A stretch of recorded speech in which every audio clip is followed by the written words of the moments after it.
Thank you very much for joining us, Saeju and Suk. So we'll start with Suk. You were obviously born in Spain and grew up you were born in Korea, grew up in Spain, and went to university in the States, and had a number of roles as an international director before you founded DramaFever in 2008 and launched the service in 2009. I wonder if you could just tell us a bit about what DramaFever is. Sure. So DramaFever started, for the need to bring in Korean dramas to the U.S. It's as simple as that. I traveled throughout all of Asia in my multiple roles and noticed how prevalent and ubiquitous the Korean dramas were in all major primetime broadcasters throughout Asia. You come to the U.S., it's very popular. Everybody's watching it illegally online, downloading, and they're all over here, you guys, right? So we made a business plan to license legally the content from Korea, bring it into the States, and monetize it through advertising. We're now the largest aggregator and distributor of Asian television content. We also have syndication deals with Hulu, Netflix, and we're the first company to put subtitled foreign television content on iTunes for sale in North America. We have an exclusive deal with Samsung Media Hub for redistribution.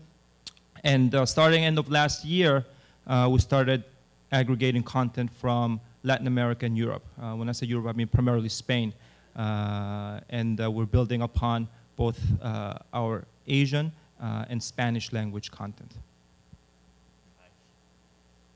So why were Korean dramas so popular? Were you just focusing on the Korean American community, or who are your viewers? So let's start with who are the viewers. We have 4 million uniques right now consuming about 20 million video streams a month. Last month, and we monetize through advertising subscription, and last month we had our first month that we reached $1 million in revenue. It turns out when we look at our analytics, 30% of our audience is Latino, followed by Caucasian, and then evenly split between African American and Asian. The Korean representation is actually very small, which is not surprising because there's only 1.7 million Koreans in all of the US, according to the 2010 census. So it's a very young, engaged, diverse demo from the US that is watching this content. Great, thank you. And we'll move over to Saeju then. So Saeju was also born in Korea, grew up in Korea, and moved to the US for college, obviously. No, sorry. No, actually I dropped the school, so I didn't come to America for college. Sorry. Okay. I wonder if you could tell us a bit about the how you founded Noom. How did you find Noom? Yes, yes. So I came to America I wanted to do more business because I did my business first when I was 19 and quite successful, and came to America after I dropped the school to do more. I was super ambitious, still ambitious. I wanted to make $1 billion, so I came to America. And then I was searching for a new opportunity. What's the area that is not technology has not touched, and I figured like wellness, fitness is huge, and technology quite bad. That's why we found the company. And what exactly is Noom?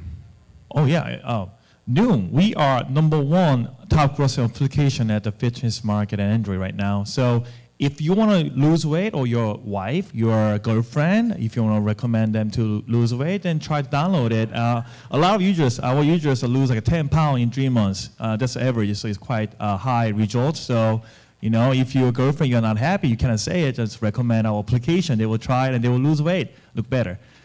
So we are making weight loss applications called Noom. We are quite big in Android right now. We just launched the iOS version.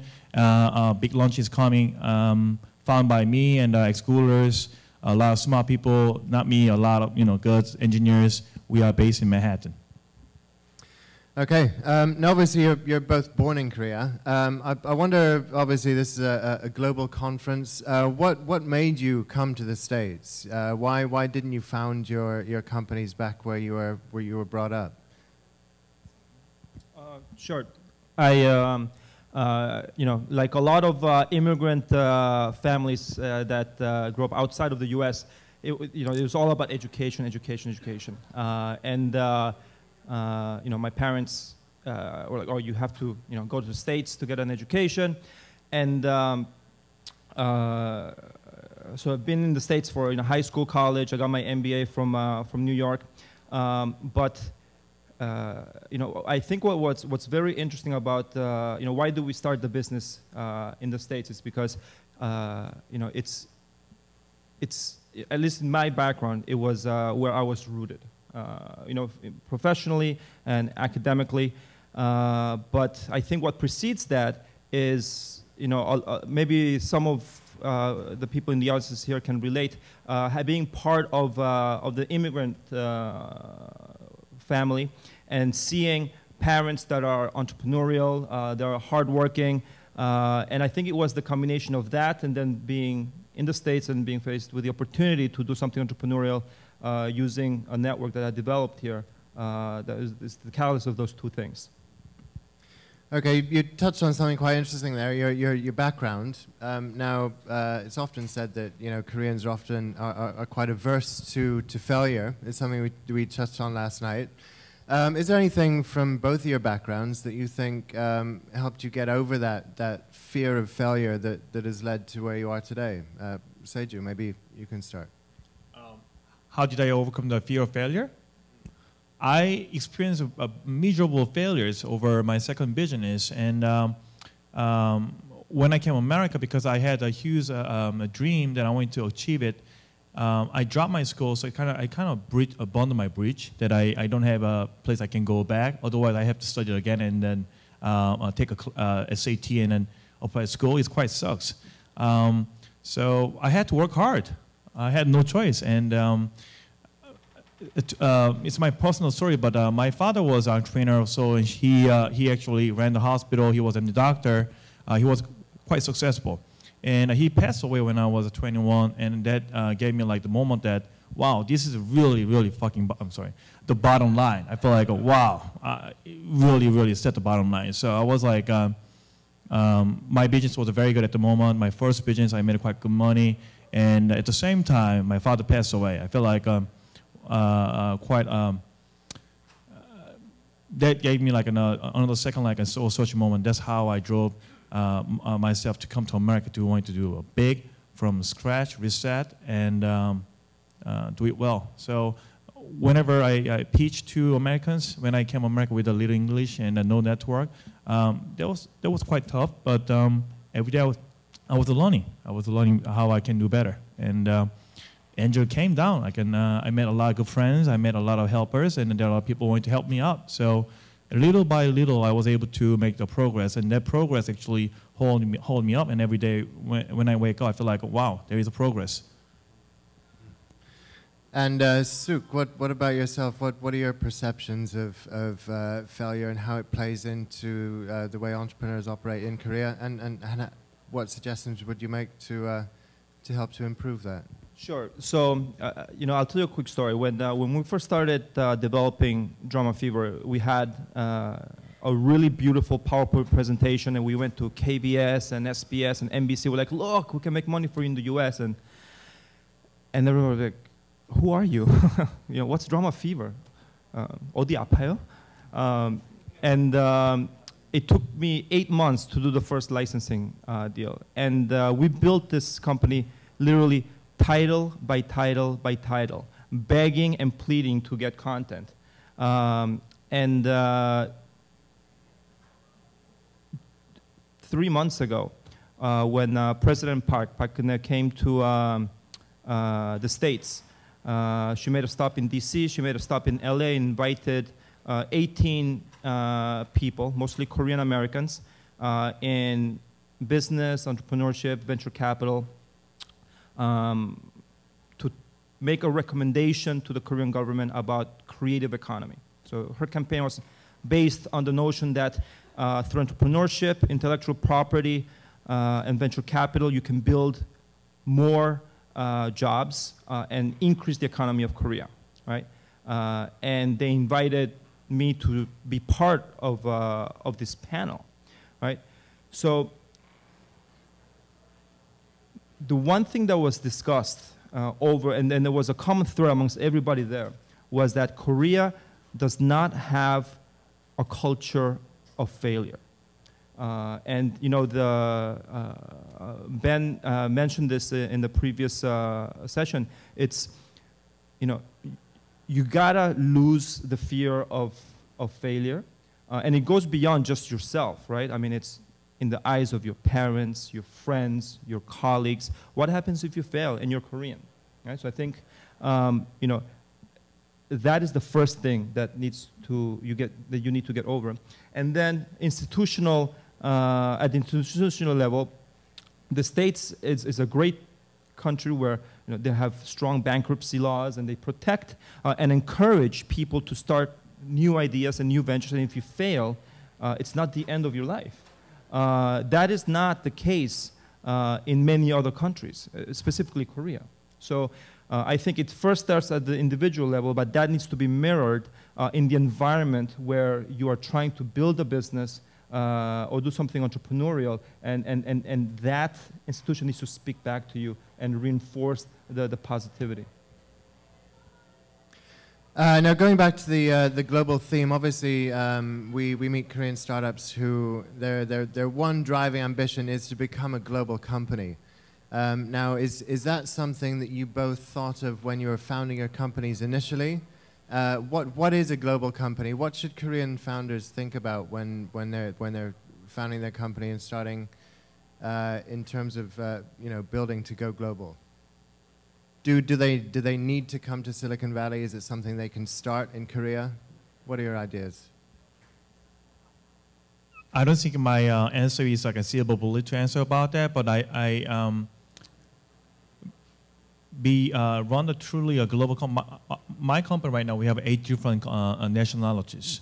And when I found my co-founder and then the founding members, engineers, I didn't care about what nationality, what color they have. I focused about the talent that I need, and I did my best to convince these guys. And the nationality and their background came later, even including their like a school or the other the information.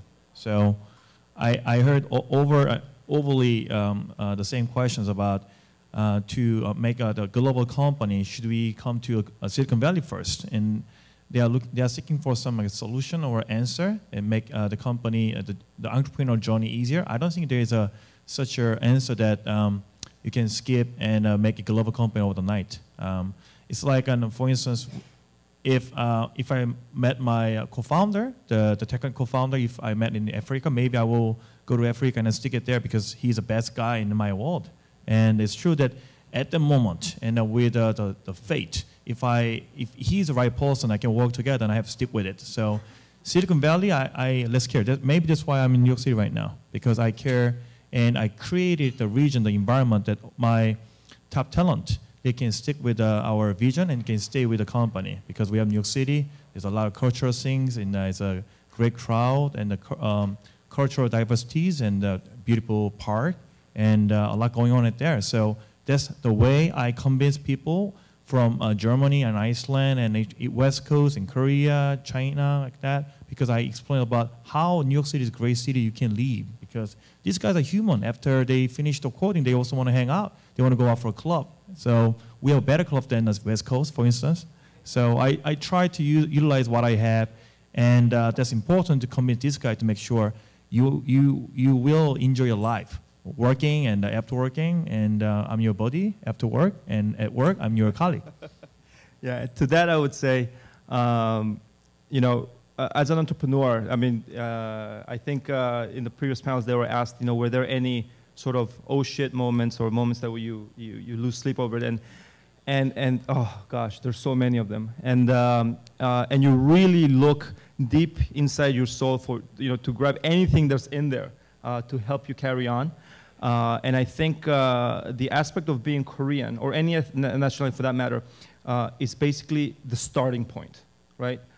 It's just a starting point like any other starting point, and you build upon it. You take all the strengths that come from that particular aspect of yourself, and then you add on the layers of, you know, family, layers of where you grew up, Spain in our case, where you got educated, and then things that are in your mind in terms of vision.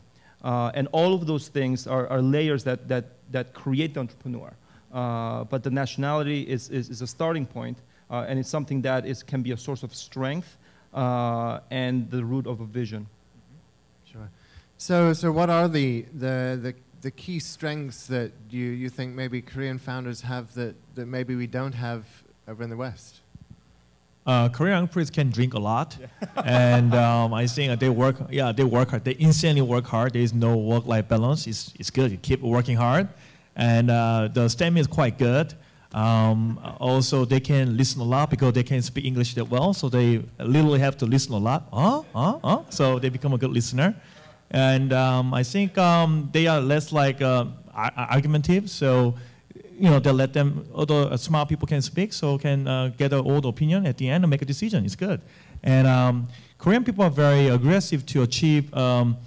They are trying everything to make that happen. So in our world, we hack. We are good at that. We are hacking somehow. Samsung, how come these guys deliver all they meet all crazy deadline? I have no idea. Even though I'm Korean, I have no idea how they deliver the crazy deadline like that. Because it's Korean. They are working hard. I don't know.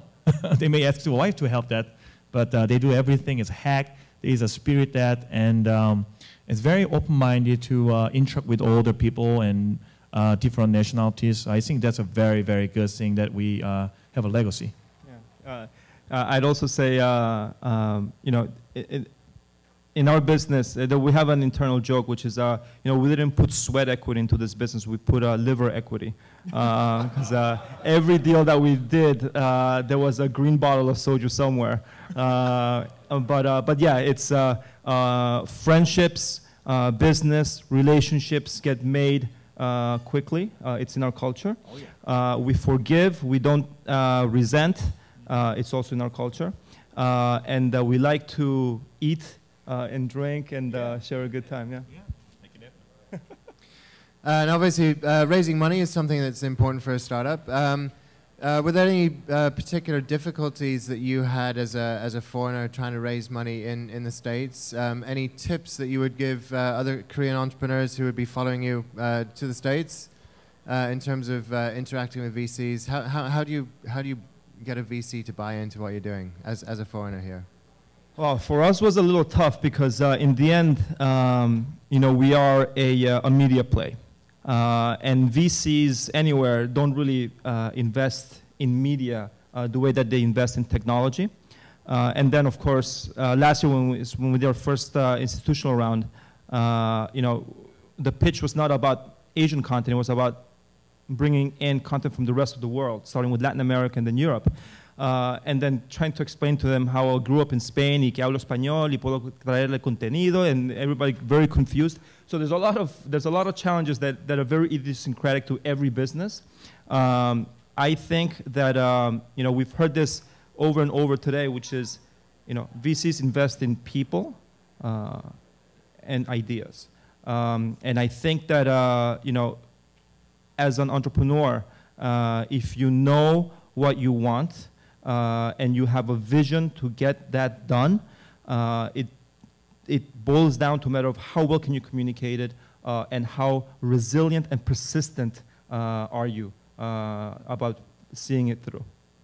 I agree. I think investors, they focus to team and product. So I was super fortunate that I had no network in America when I came. So I stick with what I believe, the grand vision, and then I shared my vision with my co-founder, and then we built a product. We work insanely hard to make the right product, improve the service, and it's kind of very naive to say it, but I truly believe investors will contact us. I believe in it because that's their job. If we are number one, they will come to us. That's how I believe it, and the first investor came, and then investor followed, and then whenever investors contact us, we did a diligently follow up, and then I was able to raise funds from West Coast, East Coast, Japan, Korea, China, and London, and even like Kuwait. So I think because they are actively looking for the opportunity, and if we have a good traction and numbers, and we can prove it, I think that was the moment I felt like, wow, we did a good homework, and these guys came. Okay, well, I think we're just about out of time. I just wonder if you have one single tip for our new entrepreneurs coming over from Korea, the guys who pitched today. If you've maybe got one word of advice to help them succeed in global market. Earlier today, people spoke about the importance of traveling internationally to get ideas, to get inspiration, to see how other people live their lives with technology. I would say that is crucial in developing anyone's vision. And if you can't do that, then go to DramaFever.com and watch yourself a good Korean drama. For Korean entrepreneurs, I want to say don't be afraid when you meet any foreigners, I mean Americans probably, for just a general networking, mingling, or presenting your ideas. Don't be shy because they also want to learn about you. So they will not judge about your appearance or how your English is bad. They will judge about your ideas, and they will likely judge about your how much self-esteem and confidence you have on your the dream. So it's super important. So don't be shy. And if you want to build a better self-esteem, maybe lose weight. So try it Noom, so you can lose weight. I'm trying, it's a joke, but I mean it. Don't be shy. A lot of people, American, they are ready to listen and they want to learn about it. So don't get away from that. Just stick with it and finish it. Complete the conversation. Well, don't give up. Yeah. Thank you. Thank you. Let's give it up for them. And we're ending it with another super session, and it's going to be about accelerators thinking global. And Ben Levy from Bootstrap Labs will be moderating, and he'll be introducing our distinguished guests. And following will be the great after party.